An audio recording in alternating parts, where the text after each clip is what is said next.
Antrąjį pranešėją Henriką Ilgevič, Vilniaus Stepono Batoro universiteto filosofijos būrelis. Ten nebuvo pranešime. Tikrai, ponia, gal galite, Taip. kolega, gal galite man šitą pasiūką pajungti. Aš jau tiek ten stengiausi, kad dabar ačiū. Būtinai. Ačiū tiems kolegoms, kurie, kai sakome, kantrai sulaukia. Tuoj aš pasidalinsiu. Taip, gerai. Palaukit, dar ne. Taigi viskas gerai, ar ne? Ne, čia reikia. Ne. Va, čia šiandien.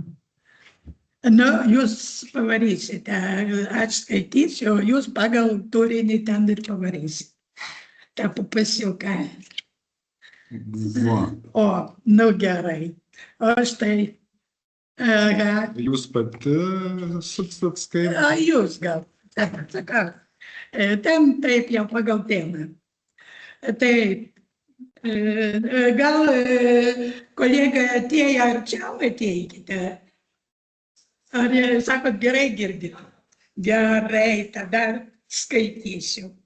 Sumanymas įkurti organizaciją, vieniančią filosofiją besidominčios Vilniaus Stepono Batoro universiteto studentų, kilo pirmaisiais universiteto akademiniais mokslo metais. 1920 metais, balandžio mėnesį, profesoriaus Vladislavo Tatarkevičiaus iniciatyva buvo suorganizuota filosofijos sekcija, turėjusi 14 narių. Jos nariai rinkdavosi į posėdžius, skaitydavo žymių filosofų veikalus ir juos komentuodavo. 1921 metų vasarą išvykus Vladislavui Tatarkevičiui iš Vilniaus, sekcijos veikla nutrūko. Remiantis ankstesnė patirtimi, 1923-1924 metais mokslo metais buvo įsteigtas Vilniaus Stepono Batoro universiteto studentų filosofijos būrelis, kurio kuratoriumi tapo profesorius Tadeušas Čiaužovskis. Būrelio tikslas buvo skatinti narių domėjimąsi filosofijos klausimais ir gilinti jų filosofinės žinias. Šiam tikslui gyventinti nariais rengdavo pranešimus, kuriuos skaitydavo ir aptardavo posėdžiuose, kaupė mokslinės literatūros bibliotekėlę, vykdė leidybinę veiklą, palaikė ryšius su kitų universitetų studentų organizacijomis, organizavo išvykas ir draugiškus susitikimus. Pavyzdžiui, kai sako, kalėdų laikotarpį, vadinama, paplotėlio tokį susitikimą, taip pat mokslo metų pradžioje ir panašiai. Būrelio nariais galėjo tapti įvairių specialybių Stepono Batoro universiteto studentai. Narių skaičius svyravo nuo 20 iki 30. Dažniausiai tai buvo humanitarinio mokslo fakulteto studentai. Visuotime susirinkime jie rinkdavo būrelio valdybą ir revizijos komisiją. Valdybą sudarė 5 nariai ir 2 pavaduotojai. Renkami 1 metų kadencijai iš asmenų priklausė būrelį netrumpiau kaip metus.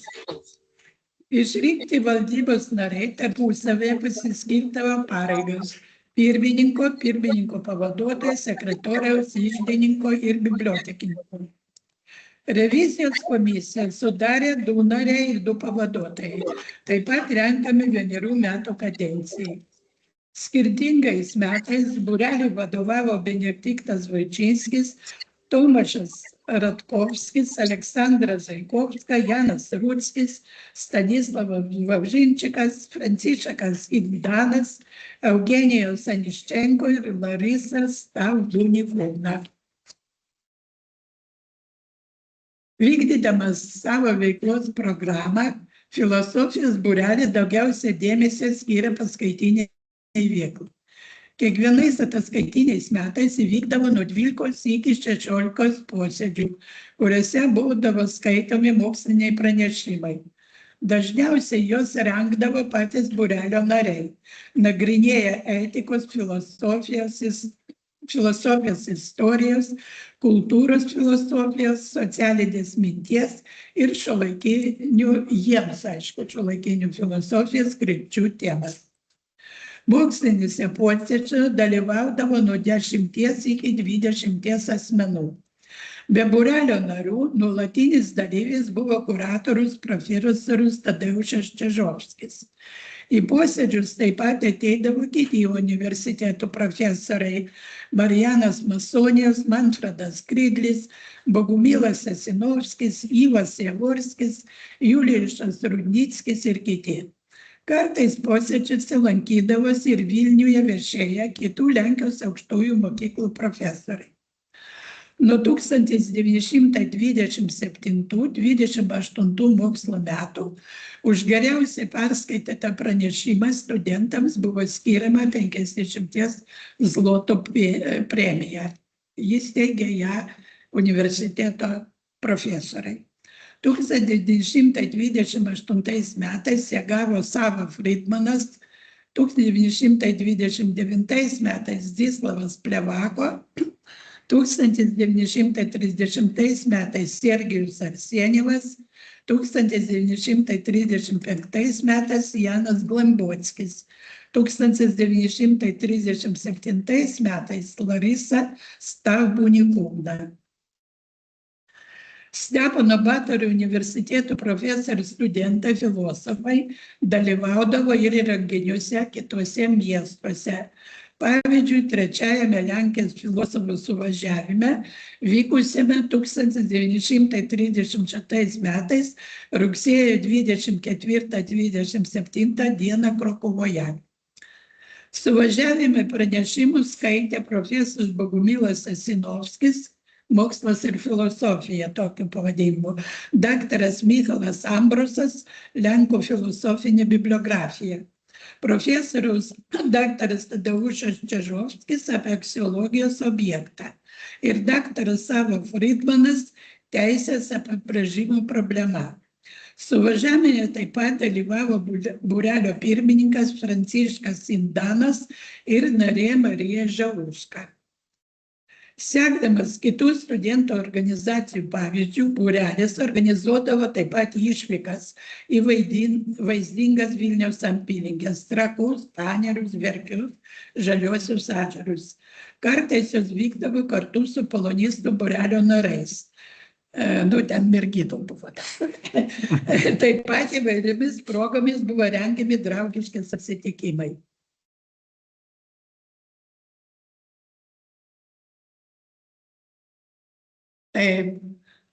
Filosofijos būrelis kaupė mokslinės literatūros bibliotekėlę, laikytą filosofams skirtose universiteto patalpose, Universitetų gatvė 5.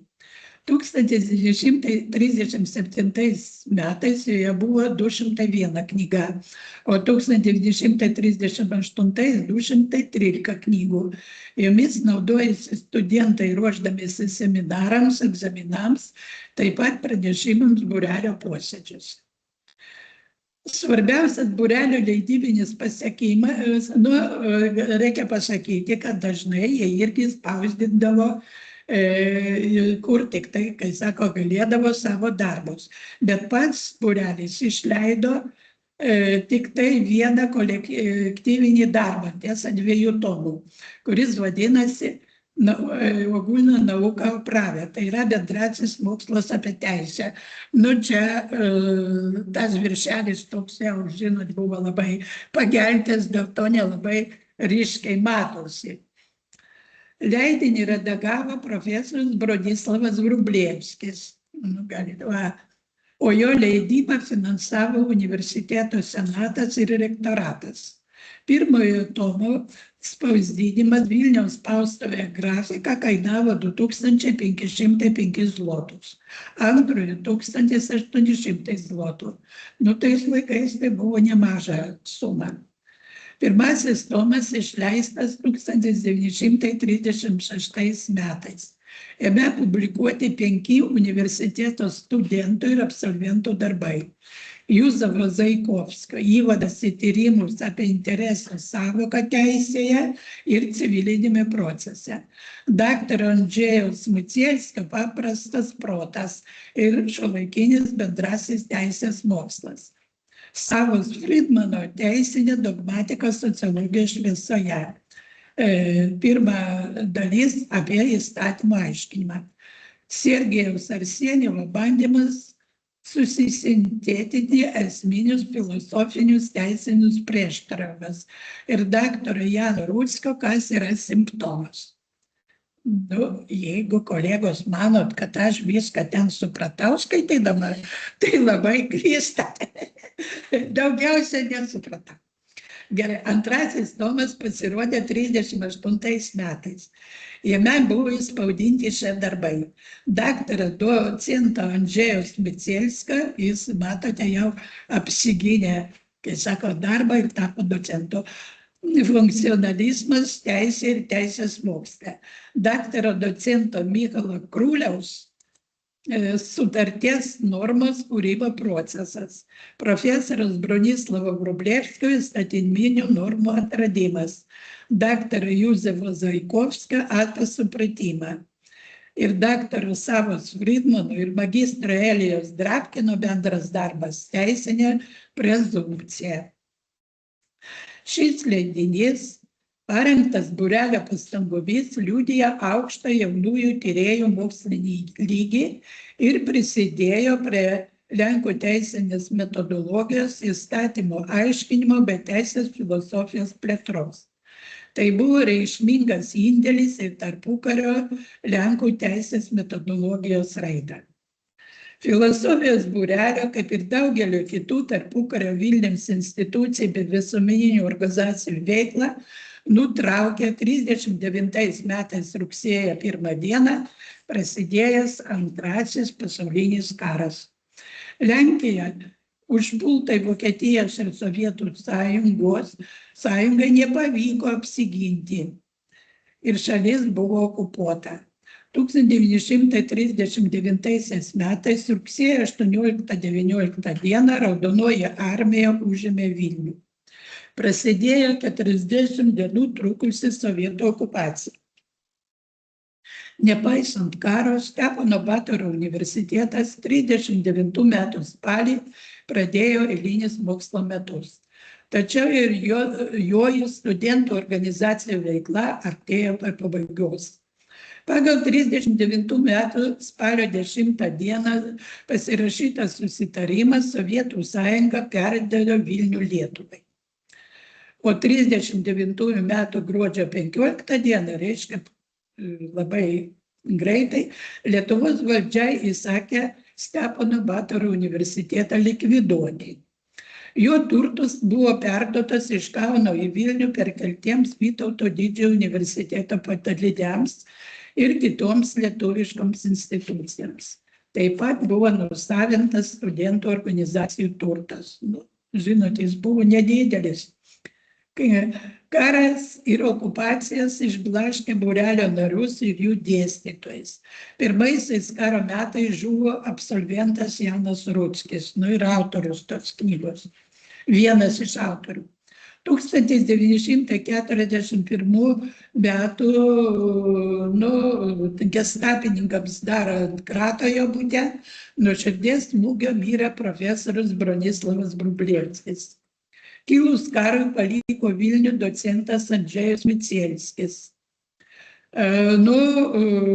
Nebeužilgo, pagal vienus 42, pagal kitus 43 mirė ir jau tada daktaras docentas Michal Krūlius. Ar Krūlius, ar kaip čia man visat yra sudėtinga, kokias ten galvojas pridėti. Kuratorius Tadeuš Čežovskis po universiteto likvidavimo vedė slaptus užsiėmimus su buvusiais studentais. O vokiečių okupacijos metu savo bute slėpė žydus, padėjo jiems gauti suklastotus dokumentus ir išvykti iš Vilniaus. 1943 metais rugsėjo 16 dieną, o kitaip tariant naktį, jis buvo suimtas ir išvežtas į Pravieniškių sunkiųjų darbų stovyklą kartu su,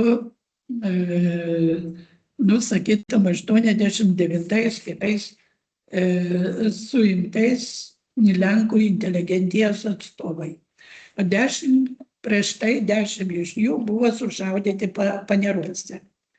Po kurio laiko paleistas iš lagerio, Čižovskis iki karo pabaigos prabuvo Vilniuje. Po karo pasikeistus valstybių sienoms Čižovskis su šeima išvyko į Torunę, kur prisidėjo prie Mikalojaus Koperniko universiteto įkūrimo ir jame dėstė iki 1960 metų. Jis mirė 1981 metais Torunėje. Iki gyvenimo pabaigos labai šiltai atsiliepė apie savo darbą Vilniaus Stepono Batoro universitete. Matyt, kaip retas dėstytojas, jis rašė apie savo studentus, kad jie labai gerbė universitetą ir stropiai siekia mokslo. Karo ir pokario metais paliko Vilniuje taip pat kiti buvę būrelio nariai. Tarp jų Savo Friedmanas, pasikeitęs okupacijų metais vardą į pavardę į Česlavą Novinskį. Aišku, jis buvo žydų tautybės, bet pavyko jam, kai sako, išsislapstyti, pakeitus pavardę. Vilniaus Stepono Batoro universiteto filosofijos būrelis užėmė svarbią vietą tarpukario Vilniaus akademinėme gyvenime. Jis skatino studentų filosofinį mąstymą, išvietą ir mokslinę veiklą. Palaikė ryšių su platesne Lenkijos intelektualinė bendruomenė ir paliko apčiuopiamą mokslinį palikimą. Tai tiek, kolegos. Ačiū už pranešimą. Štuoj tik tai. Tai čia nesvarbu jau, išjungite. Prašau, direktoriau.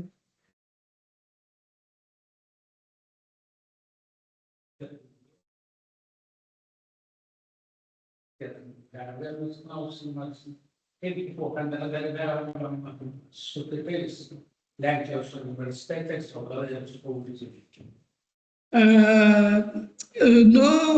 Kaip? Aš jau minėjau, kad į suvažiavimus vykdavo, aišku, korespondencija buvo, susirašinėjimai. Taip pat buvo tiesa, šitas būrelis, kadangi jisai buvo gana nedidelis, tai pats suvažiavimo Vilniuje nerengė, patys studentai, tik tai dalyvavo. Bet, pavyzdžiui, kiti būreliai rengdavo ir studentų. Tuo metu vadino suvažiavimai. Bez kažkokį gal kitą žodį galima būtų pritaikyti, tokie susitikimai ar ką. Tai va, matote, jie to būrelio nariai labai dažnai keisdavosi, kaip ir jų tą valdybą, ir kurie išvardinti ten buvo pirmininkai, kadangi pirmai tik tai, studentas, jeigu ir įstodavo pirmais jau metais, tai tik tai 5 metus būdavo. Taip, kad nuolat nariai keitėsi ir kiekvieną, kai sakoma, laikas nuo laiko truputį pasikeisdavo ir tuos veiklos, į kurią veiklą jie skirdavo daugiau dėmesio. Aplamai tai jas be paskaitinės veiklos didžiausią dalį publikacijoms skirdavo. Pavyzdžiui, Vaičinskio apie Platoną buvo išleistas.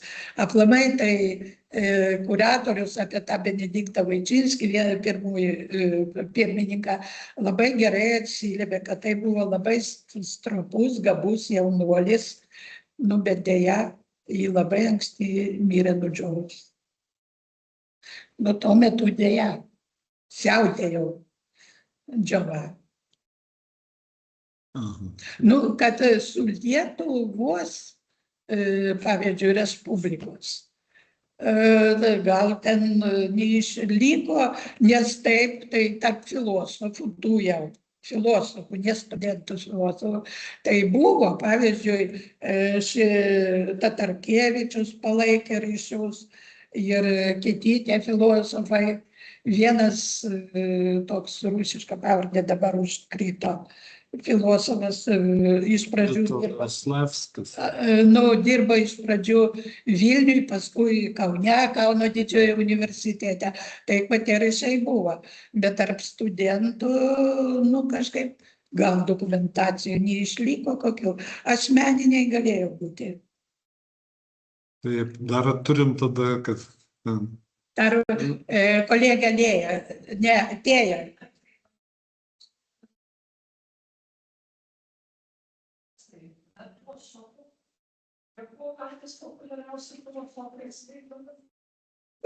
Ko gero, šitie visi vakarų filosofai buvo nagrinėjami, arba ta vadinama filosofų klasikai.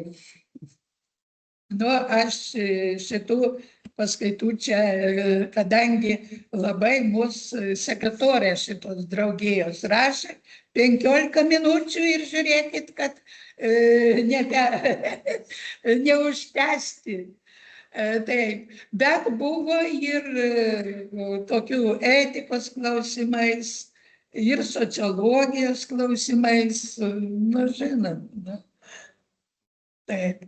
Dar Marija turi nuotolių klausimą. Kelia. Kokia tai Marija? Vabalaitė. Prašom, Marija. Ačiū labai už pranešimą. Nepaprastai įdomu, klausimų daugybė, bet gal išsirinksiu pirmoje eilėje 2 klausimus. Gal jums žinomas tų 200 knygų likimas, ar jos kažkur Lietuvoje yra, ar galima pasižiūrėti? Visas turtas ir bibliotekos knygos, ir tų seminarų, ir kurie turėjo, žinote, ir studentų organizacijų. Viskas buvo perimta, tos specialūs buvo paskirti žmonės Lietuvos Respublikos švietimo ministerijos ir jie atėjo, prasidėjo 39 metų gruodžio 16 dieną. Tas perėjimas, užtruko, aišku, kol ten viską apžiūrėjo, kitų, kurie turėjo daugiau turto ir ilgiau, bet viskas buvo perimta. O paskui tai ten visai buvo. Čia nelabai seniai pasirodė, kad kažkur Kaune, Rūsiuose, supelijusios yra knygos su Vilniaus mokslo bičiulių draugijos tais antspaudais ir visa kita. Žinau, kad netgi iš Šiaulius kurios knygos buvo išsiųstos. Ten buvo ar tada Šiauliuose,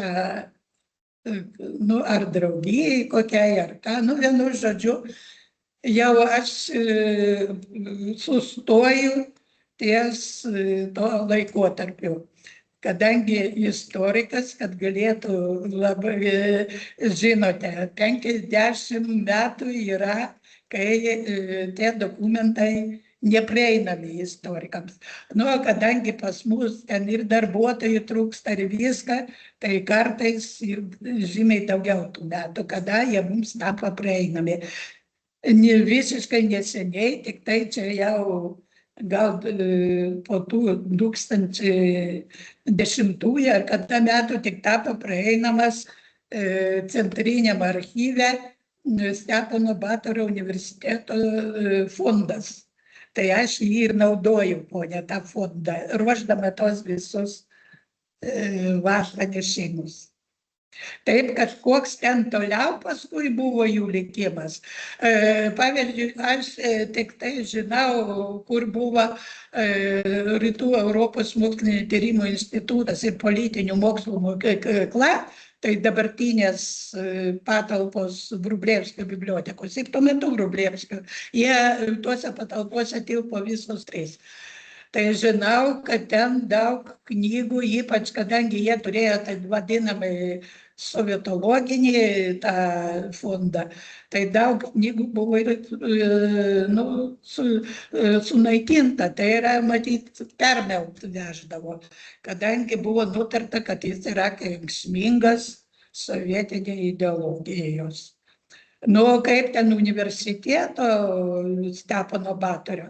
Manau, kad irgi, ko gero, ten paskui, jeigu ir nesunaikintos, tai ilgam kažkur buvo paslėptos, padėtos.